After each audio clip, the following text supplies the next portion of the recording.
Note that this conference is being recorded. I now hand the conference over to Mr. Sanjay Jain. Thank you, and over to you, Mr. Jain. Thanks, Ranju. Good afternoon, everyone. Thank you for joining on the PCBL Chemical Limited Q4 FY26 results conference call. We have PCBL Chemical Management on the call, represented by Mr. Nilesh Kaul, Managing Director, Mr. Raj Gupta, Chief Financial Officer, Mr. Pankaj Kedia, ED, Investor Relations. I would like to invite Mr. Nilesh to initiate the call with his opening remarks, post which we will have a Q&A session. Over to you, sir.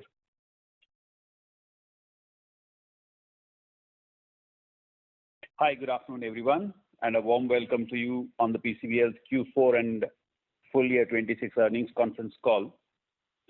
When we last connected at the Q3 earnings call, we had outlined the headwinds shaping our business. Softer global benchmark spreads, surplus domestic capacity, geopolitical uncertainty, and a sharp inventory adjustment by international customers. Most of these pressures persisted through the fourth quarter, and FY26 whole has truly tested our resilience and our business amid a challenging macroeconomic and industry environment. That said, while we faced significant headwinds last year, the broad industry dynamics have now started to show clear signs of recovery. Spreads appear to have found a floor. Exit quarter momentum has turned positive. The recent rationalization of US tariffs has restored a meaningful cost advantage for Indian exports. Customer pipelines in our specialty business are firming up, and the ratification of the India-EU FTA opens up a duty-free access to 1.8 million tons of carbon black market. We expect this recovery to consolidate progressively over the next 2 or 3 quarters. Today, I'll walk you through headwinds we navigated, the challenges that have emerged from the West Asia situation, the recovery signals we are seeing, the steps we are taking to strengthen our position, and the outlook for the year ahead. I will initiate by briefly talking you through the key financials and operational highlights of the quarter and full year. The most defining feature of the quarter was the escalation of the West Asia conflict, which began in February and created significant disruptions across our value chain and substantial increases in cost. With approximately 75% of our raw materials sourced from the US Gulf Coast and around 40% of our business driven by exports across geographies, we have significant dependence on global supply chain. And this quarter, we felt the impact on multiple fronts.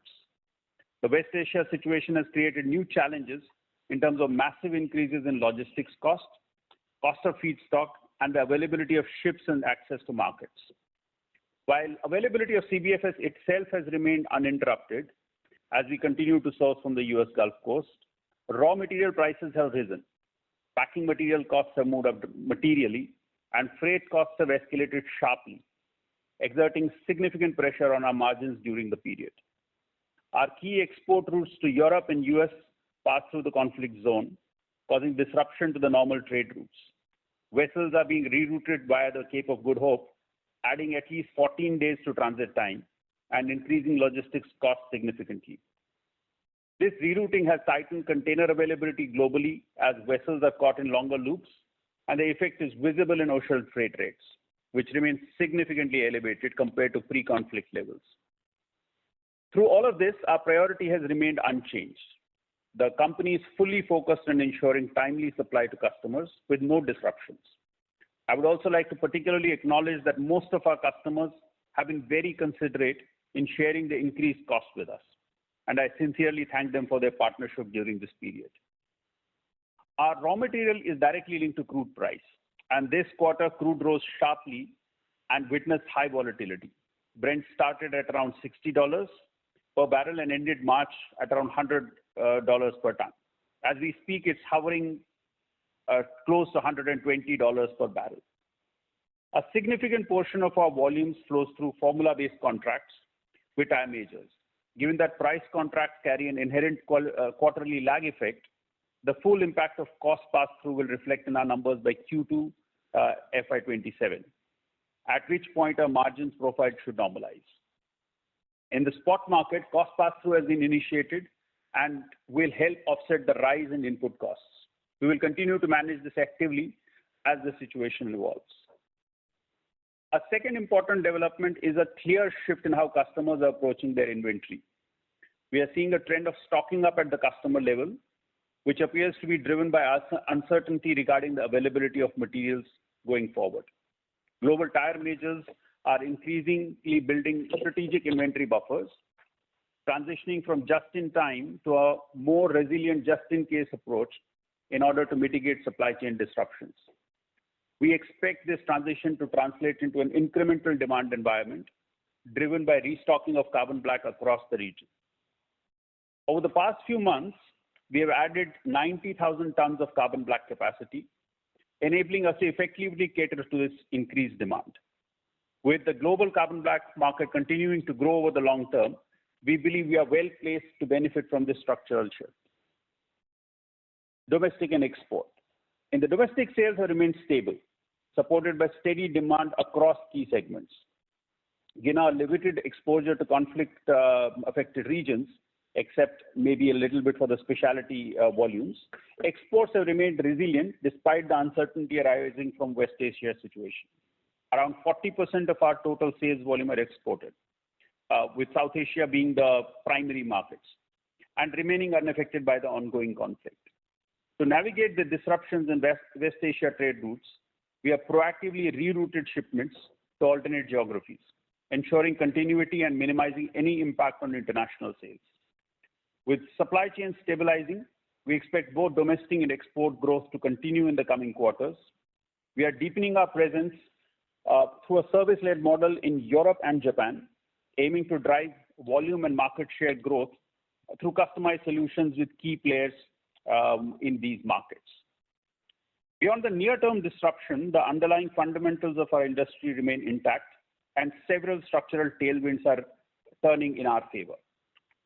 The India-EU FTA has been ratified, bringing duty-free access to an important market within sight.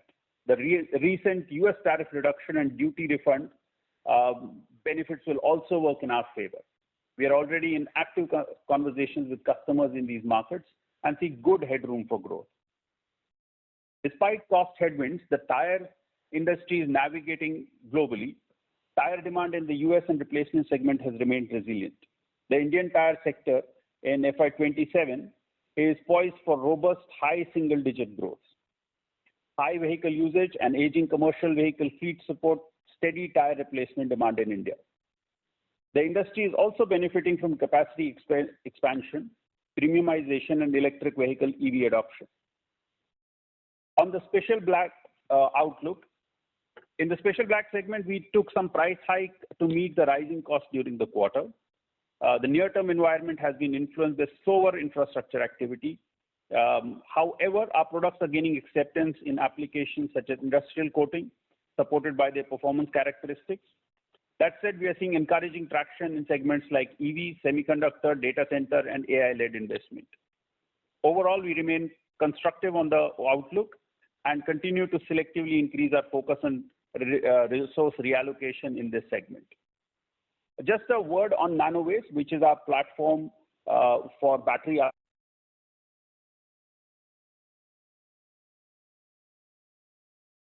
in the coming weeks.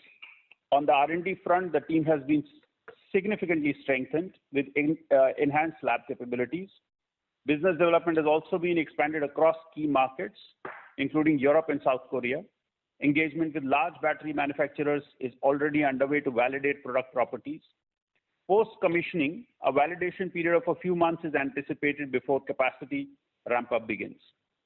This represents a significant opportunity for PCBL to diversify into battery material industry, a high-growth, high-margin segment with strong long-term potential. A word on the initiative, cost reduction initiative I had talked about in the last quarter. This initiative has made significant progress in unlocking efficiencies across manufacturing and procurement. I'm pleased to share that the program is progressing well. Cost initiatives across yield improvement, throughput enhancement, and feedstock diversification are on track to unlock over 200 to 250 crores of savings over the next 4 to 6 quarters. We have also begun introducing agentic AI solutions on the shop floor. Early signs are very, very encouraging. Faster decision making is already visible, and we expect this to translate into improved uptime, better quality, and more consistent operations. This shift also calls for new ways of working and focused upskilling, which remains a priority for us. An added benefit is faster speed to market, from lab to actual commercialization, and the ability to introduce new solutions that support a more sustainable value chain. As part of our long-term cost resilience strategy, we are also actively pursuing feedstock diversification through backward integration into coal tar distillation. Increasing the share of coal tar-based feedstock for select applications is a key lever. Technical feasibility studies are currently underway, and we'll share more details in the next quarter. Now for the outlook. At PCBL, we are no strangers to adversity, and PCBL has navigated these challenging cycles in the past, be it raw material volatility, demand disruption, or global macroeconomic headwinds. And each time we have emerged stronger and more resilient. Through all of this, our priority remains unchanged. Ensure our customers face no disruption in supplies. We are doing everything necessary to meet their requirements without compromise. We have already taken steps to address the current environment by tightening procurement, accelerating cost optimization, and improving supply chain efficiency.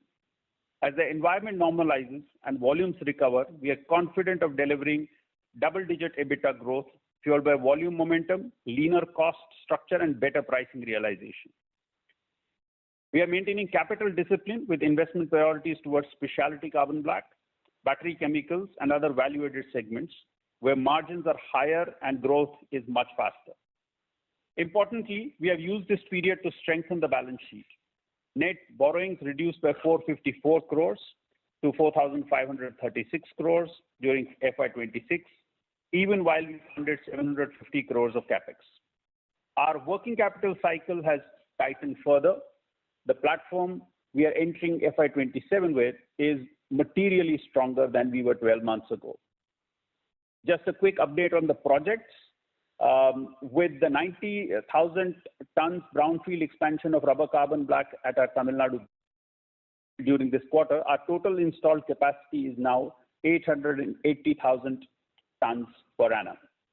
The superconductive specialty black line of 1 KT at Palej is mechanically ready for commissioning. However, commissioning has been delayed due to gas shortage. The specialty black line of 20,000 tons in Mudra is now ready as well, and we'll be commissioning it in the next few weeks. Coming to the quarterly performance, during the quarter, our consolidated sales volume in carbon black business increased by 8% year-on-year to 161,865 metric tons. Consolidated revenue from operations during the quarter was 2,066 crores, and consolidated EBITDA was rupees 248 crores. Of the total carbon black sales volume, domestic sales volume grew by 21% year-on-year to 105,055 tons, while international sales volume decreased by 10% to 56,800 tons in Q4 FY26. Moving on to our segment performance, tires accounted for 88,591 tons, performance chemicals 53,888 tons, while specialty sales volumes goes up by 26% year-on-year to 19,386 tons. Power generation increased by 12% year-on-year from 175 MU to 196 million units, with external sales volume of 116 million units as against 100 million units in Q4 25. Coming to the full year performance, during FY26, consolidated revenues from operations stood at rupees 8189 crores as against 8404 crores in FY25. Sales volume for carbon black decreased 4% year-on-year to 618,956 metric tons in FY26 as against 596,262 metric tons in FY25. The consolidated EBITDA for FY26 stood at 1,081 crores as against 1,384 crores in FY25. Power generation was up around 14% and power sales volume by 17% during this financial year. Turning to our specialty and solutions business at Aquapharm, it continues to face challenging external environments. There are different dynamics shaping performance across our key markets. I'll take it one by one. Aquapharm reported sales volumes of 21,998 metric tons, revenue of 339 crores, and an EBITDA of 29 crores in Q4 FY26. For the full year, revenue was 1,443 crores and EBITDA Indian rupees 162 crores.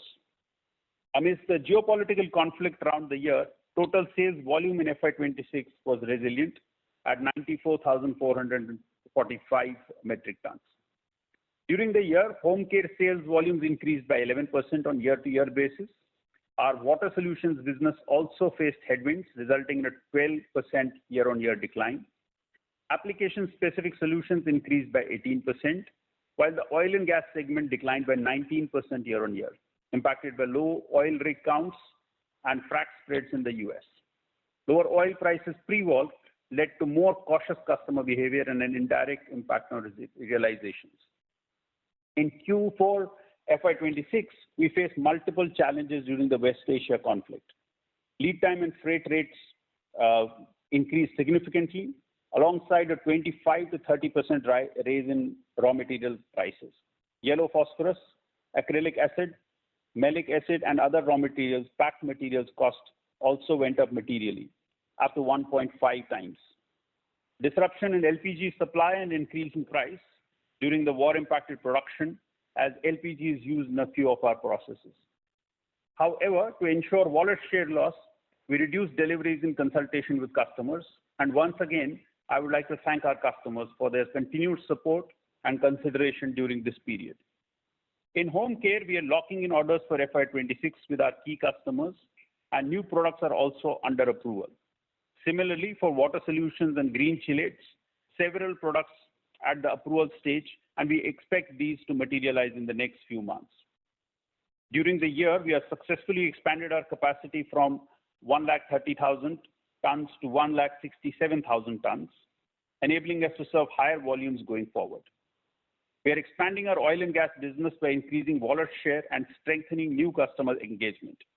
We now have presence in Midland and North Dakota and have also received product approvals from new customers in LATAM.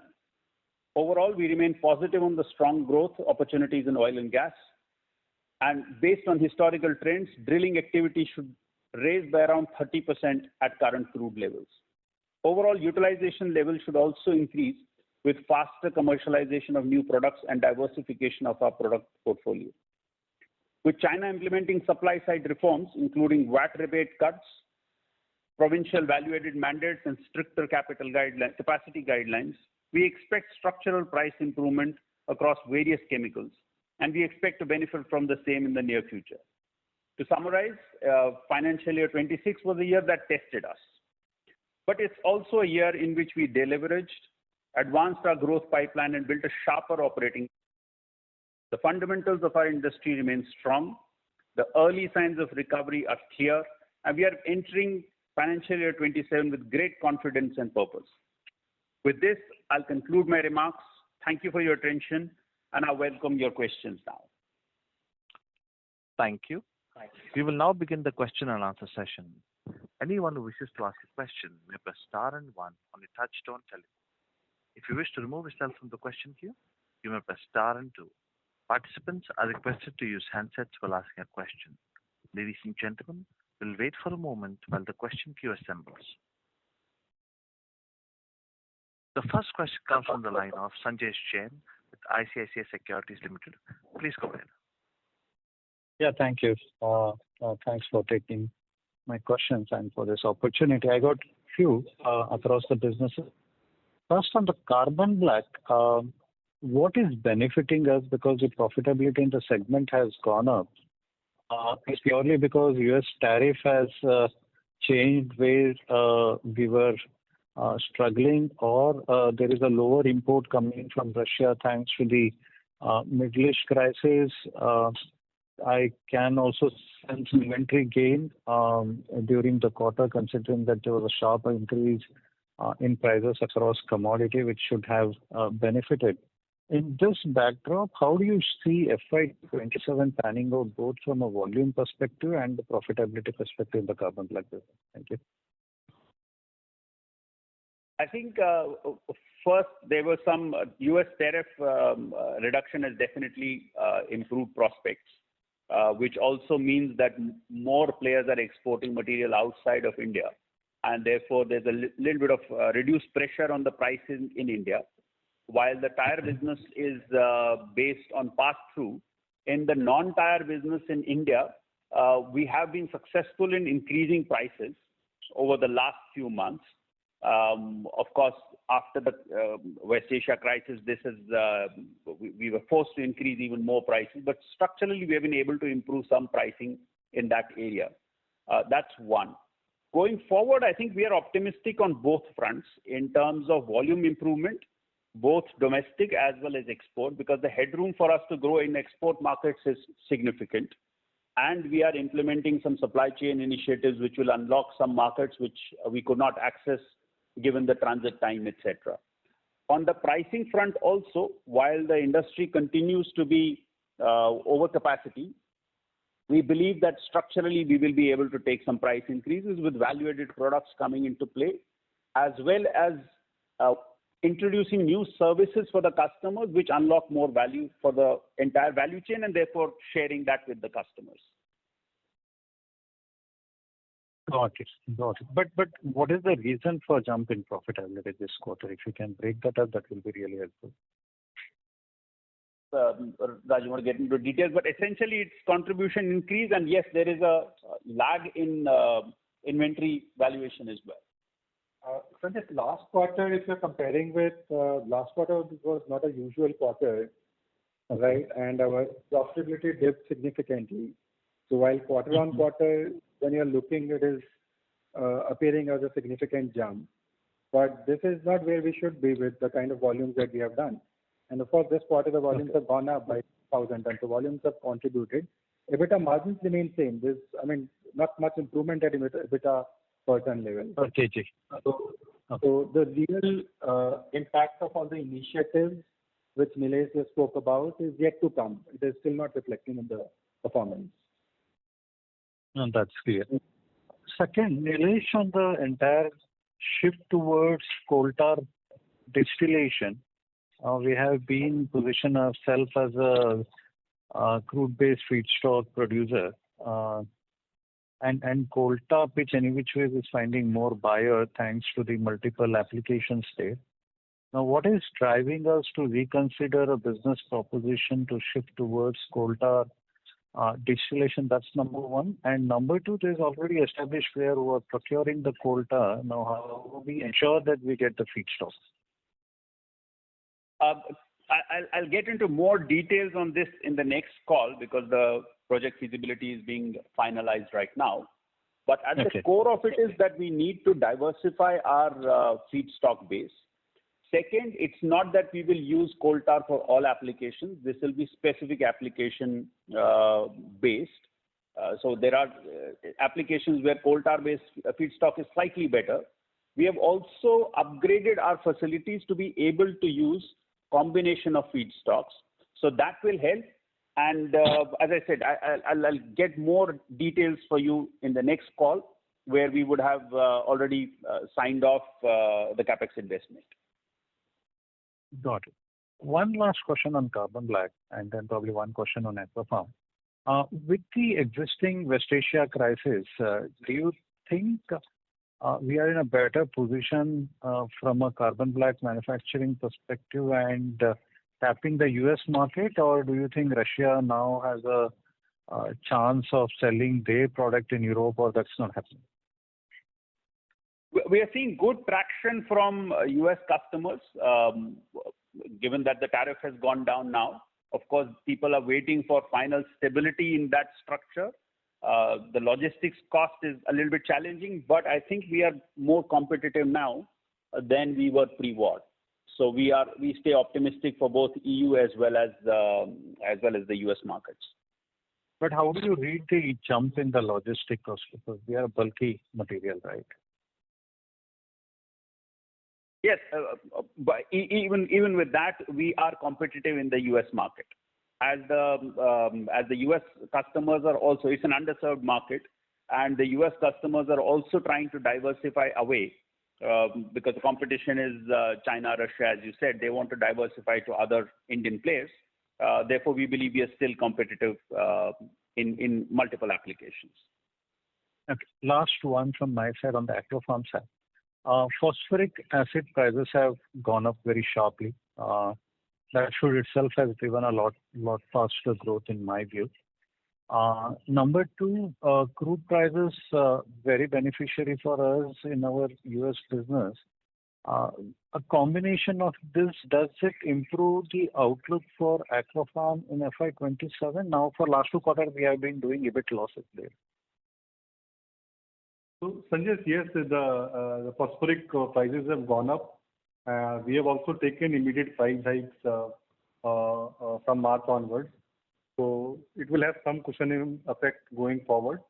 But as far as the oil and gas business is concerned, with this jump in the oil prices which we are seeing, we see substantial restocking impact coming in the first 2 quarters itself of FY27. So most probably you will see a decent growth on the oil and gas business in aquafarm in FY27.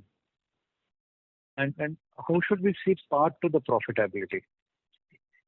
So as you see, from a profitability perspective, what has happened is a significantly lower capacity utilization in the last couple of quarters. That has led to some kind of negative operating leverage playing to our numbers. As we see Q1 and Q2 onwards, oil and gas business moving up sharply, the same thing will turn into positive to our advantage. So you will see profitability moving up as our overall capacity utilization moves up from Q1 FY27 onwards. That's very clear. Just one balance sheet question. Sorry, I'm holding on more. Considering there is a sharp increase in the feedstock prices, that will put significant pressure on working capital and hence on the net debt position, which already appears to be stretched in correct profitability situation.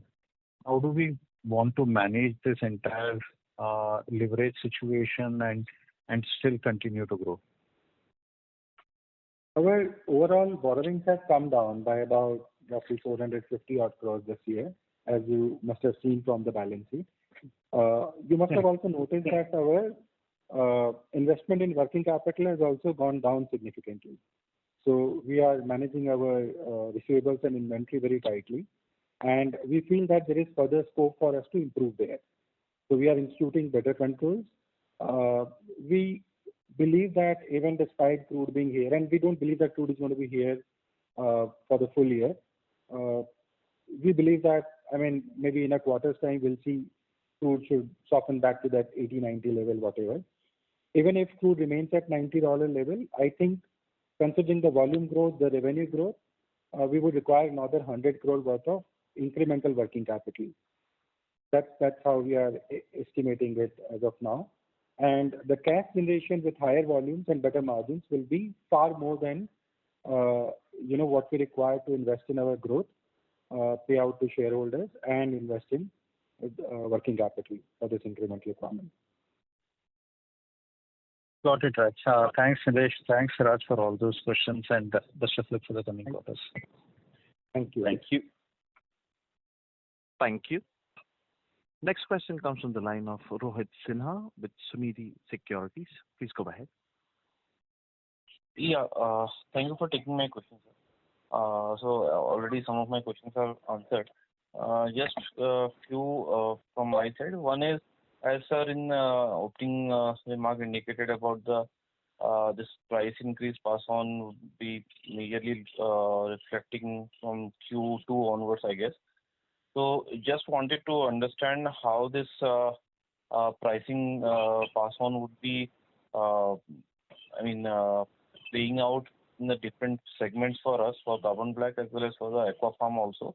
And I think from March onwards, we have some higher prices which came down in mid-April. But again, this since crude has again started moving up, and probably there would be some adjustment in the contracts also. So how the contracts are shaped and how we should look at basically going forward our Q1 performance also. So, as you said, different segments in our market have different pricing linkages. So in case of tires, for example, there is a structure where pricing can be linked to, and we have different types of contracts with tire consumers. Some are Q-1, some are M-1. So there are different pass-through mechanisms. So those will come into effect as and when the contract terms move along with it. There is also a significant piece of volume which is based on spot pricing. There we have anticipated and taken the prices up early. As I said, in March itself, we had started taking prices up, and price increases have gone through because obviously the entire industry is facing the same challenge. So we expect prices to be strong in Q1, and depending on how the crude situation moves, this will sustain. Some part of it we will lose later on as the crude prices hopefully come down, but we expect profitability improvement given the costing of our raw material available with us for Q1. Okay. Aquafarm is going to be a similar story for some segments where we have passed through and prices are linked to Q1, Q-1 or M-1 in some cases. Got it. And sir, from our new battery business, how the things are progressing there, when we should be seeing the material numbers in that segment? I think the pilot plant is ready. This, of course, is a very high value business with high margins, but it also requires qualification. So the pilot plant is designed to start getting qualifications done within this year. Then we will move on to putting up a commercial plant with additional capacities. I would expect that FY28 is when we will start seeing commercial volumes going up. We will share more details as we progress in getting more qualification with our customers. Got it. And one last question for maybe for the guidance point of view, and how we should be looking at the volume growth in the carbon black side for next year, and for the power business also. I think I mean some outlook wanted to know as the demands are quite strong there, but pricing has not been to that extent. So are we seeing any material price increase also going forward in the power side, or it will remain more or less in this similar range? I think on the carbon black business, now with our additional capacity coming in, we expect to see a high single-digit volume growth. We should see a much stronger, more than double-digit growth in EBITDA as well for the next year. As Raj was saying, Q4 results are not what we aspire to be, so you should see significant improvement in that going from Q1 onwards. On power side, the pricing, there is two components of it. One is the bilateral agreements that we have. Now there the pricing is moving well, and I would also expect that because of the fuel crisis in West Asia, we should start seeing some better pricing realization Q1 onwards as well. So we should see structurally better pricing in power business as well. Okay, that's it from my side, sir. Thank you. Thank you very much. Thank you. Next question comes from the line of Aditya Khetan with Smith's Institutional Equities. Please go ahead. Yeah, thank you, sir, for the opportunity. Just a couple of questions. Sir, you mentioned in your opening remarks on the carbon black spreads bottoming out. So what are the indicators, like, if you can highlight, and what is giving you that confidence that this has bottomed out? And what are the triggers wherein it can improve, apart from what we say that tire demand will grow? Any structural change in the business we can see, okay, now this has bottomed out? And so comparing with last quarter, actually spreads look much lower here, adjusting for the inventory gains. So what has changed, and what is giving you that confidence that it has bottomed out? See, for the Indian players, some of the positive things that we are seeing is because the US tariff issue is to some extent sorted out. So the additional volume coming into the Indian market is now moving towards US as well. So you should see some improvement in volumes being exported out of India, which therefore reduces the pressure on pricing in India. That's number one. I think we are also continuing to see some inventory build up by our customers as well, which is a little bit of an additional demand coming through, and again should allow us to start charging a little bit more premium. Third, of course, is the value-added component of our business is going up, and we expect to see that also helping us improve our spreads. Got it. Sir, onto the customer side, like you mentioned, so customers are keeping some inventory, which earlier they were taking just in time. So can you highlight like what are the inventory levels today with the tire players of carbon black and specialty and aquaform across businesses? It varies by customer to customer. So depending on the market that you're talking about, for example, our domestic customers usually were keeping about 3 to 7 days, depending on the location of their plants, etc., which they are dialing up a little bit given the uncertainty. In export markets, again, it varies across the value chain. What we are looking at doing is actually providing some more additional inventory stock points for just-in-time delivery as well for the longer term. This is not going to come in effect right now. It will take a little bit of time to do that. But customers are increasing their cover for beyond increasing that by at least 3 to 4 days minimum, as we see as of now. And this is true for specialty as well as for tire customers. Got it, sir. Sir, onto the aquaform, like you mentioned, so with the rise in crude prices, definitely coming quarters should look good. But you also mentioned onto the restocking pickup. So suppose, sir, if tomorrow all these things stabilizes, the West Asia crisis, everyone is anticipating crude price to fall down. So still this thesis will remain intact that demand will pick up and restocking thing also will continue, or we could be back to that original levels like we were saying earlier. So this we are not banking only on the inventory increase. We are also making efforts to grow share of wallet in terms of providing value-added services and solutions for customers. As I mentioned, there is a lot of new product approvals that we have got. So we are seeing positive traction beyond the immediate impact of inventory increase. So structurally, we believe there is enough growth in the key segments, oil and gas, in water treatment and the home care segments, especially as we have got now greener products coming into the mix, and we should see increased volume. So no, structurally, we are making efforts to ensure that profitability goes up. So current quarter, when we look, so we are sitting at around 29 crores sort of an EBITDA, which I mentioned in the presentation. So sir, next year, considering if things normalizes and you mentioned that premium mix will go up, can we again go back to that levels of 50-55 crore EBITDA per quarter in aquaform? Yes, Aditya, we believe we should be able to do that. Got it. And sir, onto the volume side, any number for FY27-28? Like earlier, we had said for 26, so double-digit volume growth, but I think we are at flat. For FY27-28, any number guidance? Specifically for aquafarm? Yes, aquafarm. Aquafarm should see a very strong growth in top line in FY27. I think in the region of 20-25% is something which we believe should be able to achieve. Got it.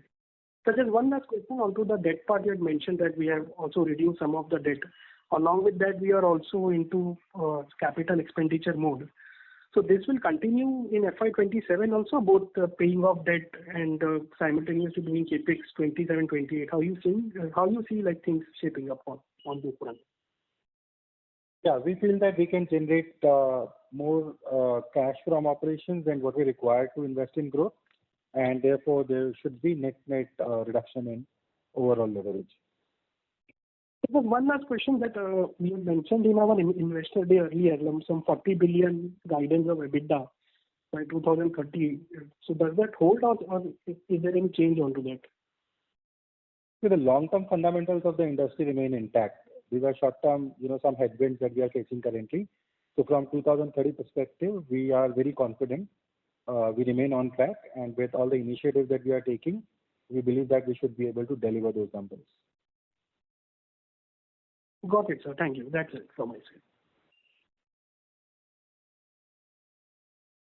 Thank you. A reminder to all the participants that you may press star and one to ask a question. Next question comes from the line of Preet Nagatret, Wealth Advisor. Please go ahead. Yes, thank you. My question is back to the EBITDA per ton for FY27. So if I understand, you said you are expecting a double-digit growth on the EBITDA. So should I assume that the 14,900 odd per ton, we should see at least about a 14-15% increase on this number? Is that what this leads to? We should easily see that, yes.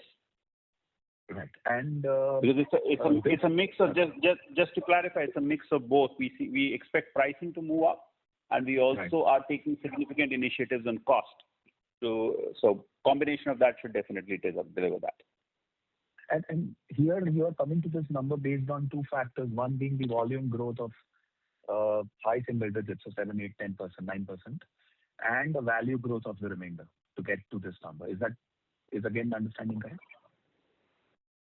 So let me recap this. So there's three elements. One is, of course, the volume growth.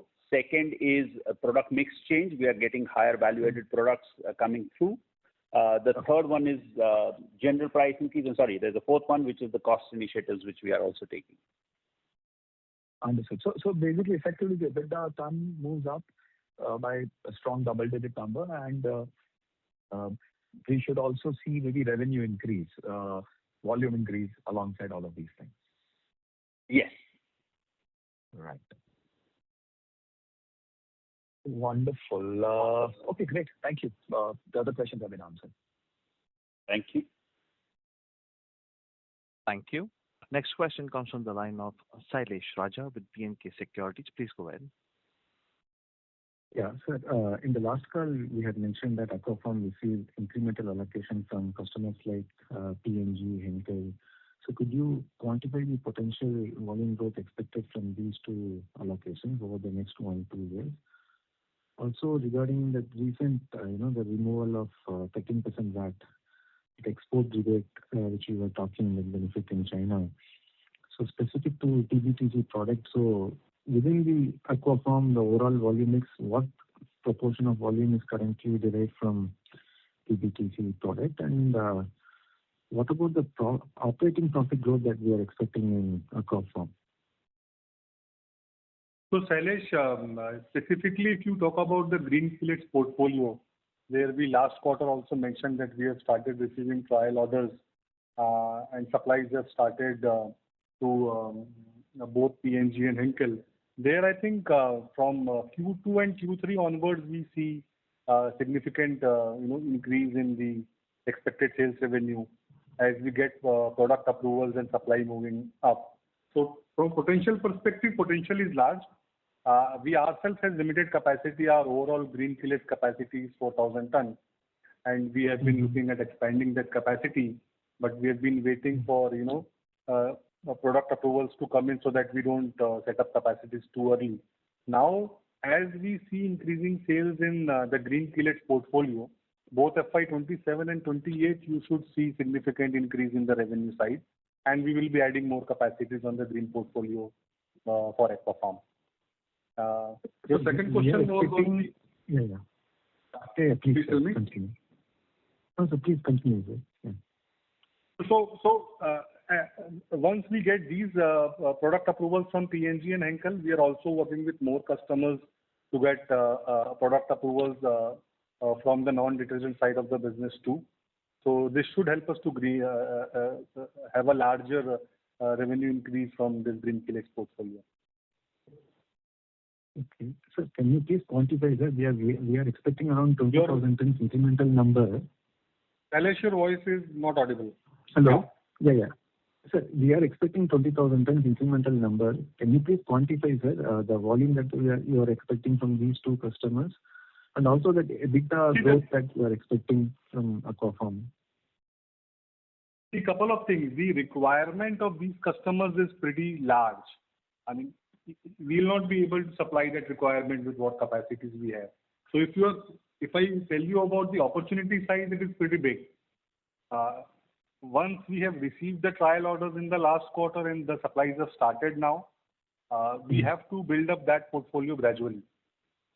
So if you recall, a couple of years back also, we had mentioned that we have a very large ambition on the greenfield portfolio. We have some capacity. We are now getting trial orders, and more orders are expected to come in a couple of quarters. So by the end of this year, we should have a much larger say when we talk about the greenfield portfolio. The challenge is not the target market or the size of the market. And from an EBITDA perspective, I think while last quarter has been a challenging quarter in Aquapharm, and we faced multiple challenges, which Nilesh also mentioned during his opening comment, we believe that our goal remains to reach that 75 crore per quarter EBITDA run rate, which we have been trying to achieve in the last few quarters. And if the market would have been in a normalized scenario, we would have achieved it by now. But over the next 2 or 3 quarters, we believe that that goal remains intact for us to reach 75 crore run rate on a quarterly basis. Okay, sir. Yeah, great, sir.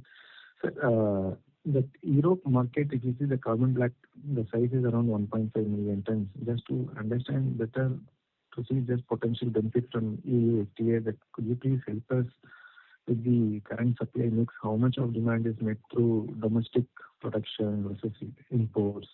And within imports, what is the share from China, India?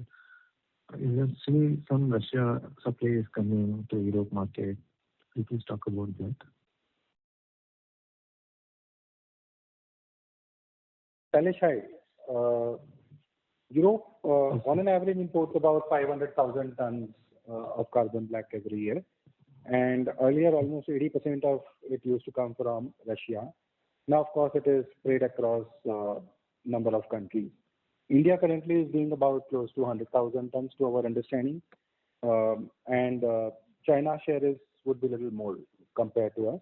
Rest is coming from multiple geographies. Now, in terms of how this EU FTA is going to benefit us, there is no import duty on carbon black in Europe. So there is no direct benefit, but when you look at indirect benefit, currently tire imports in EU from India that attract 4.5% duty. So once this FTA is signed, then that duty is likely to get to 0%. And Europe is Europe accounts for 1/3 of India's tire exports. So, that should boost up domestic production in India. And from that perspective, it is going to be positive. So how much is domestic carbon black imports, sir? In Europe? No, India, sir. India import.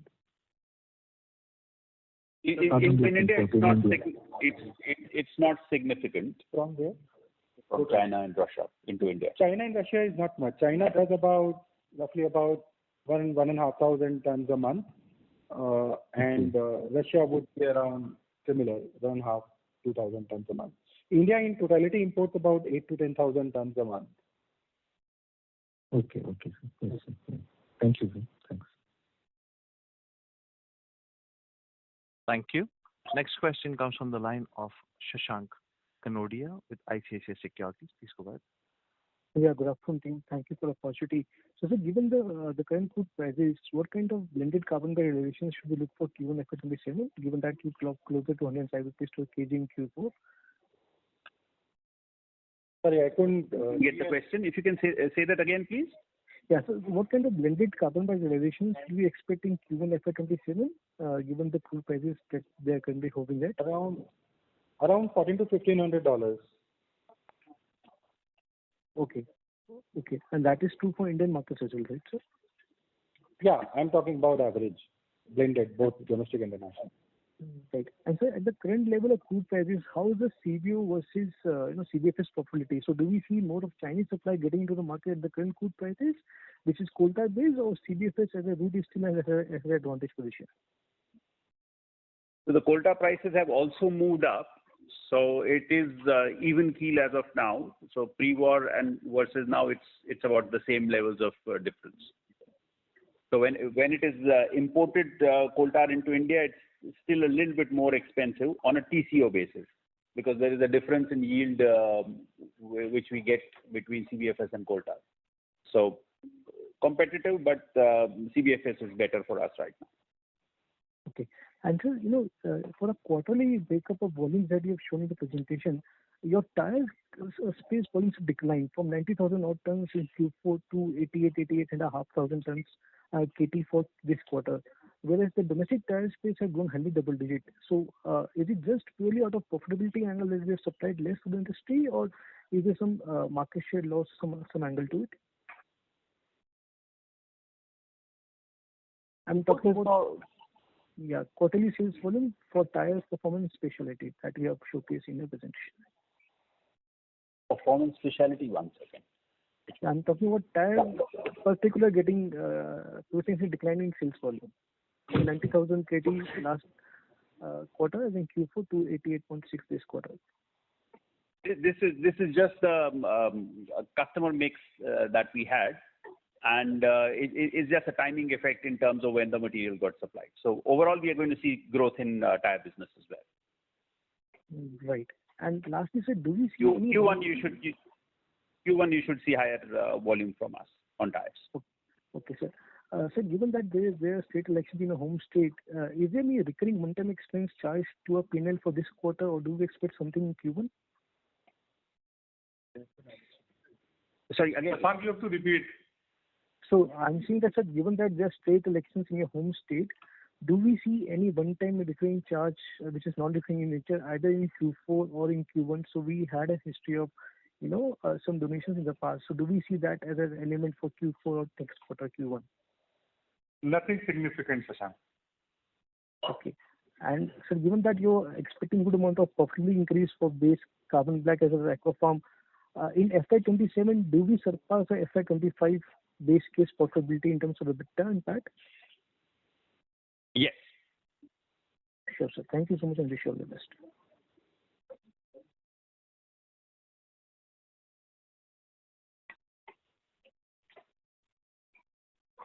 Thank you, sir. Thank you. Thank you. Thank you. Thank you. Ladies and gentlemen, we have reached the end of question and answer session. On behalf of ICICI Securities Limited, that concludes this conference. Thank you for joining us. You may now disconnect your lines.